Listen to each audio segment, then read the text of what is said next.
Diqqat aholiga tezkor shoshilinch xabar. Bugun tunda yerda dahshatli xavf boshlanadi. Barcha fuqarolar tezda xabardor bo'ling.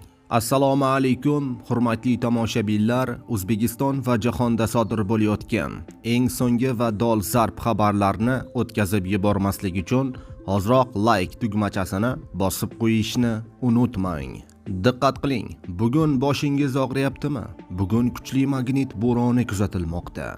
Ayni daqiqalarda yer sayyorasida G3 darajadagi, ya'ni 7 ballik qizil xavf darajasidagi magnit bo'roni ta'siri ostidasiz. Bunday paytlarda ob-havoga sezgir insonlarda bosh og'rig'i, holsizlik, qon bosimining o'zgaruvchanligi va uyqu buzilishi kabi holatlar kuzatilishi mumkin. Bulardan chiqib ketish uchun sizga tavsiyalar. Hozirda o'zingizni noqulay his qilayotgan bo'lsangiz, ushbu tavsiyalarni qo'llashingiz mumkin. Yetarlicha suv iching, yaxshi dam oling, uyquga e'tibor bering. Ochiq quyosh ostiga aslo chiqmang. Ortiqcha jismoniy va ruhiy zo'riqishdan saqlaning. Qon bosimi yoki yurak kasalligingiz bo'lsa, dori-darmonlaringizni shifokor tavsiya qilganidek albatta qabul qiling, deyiladi xabarda.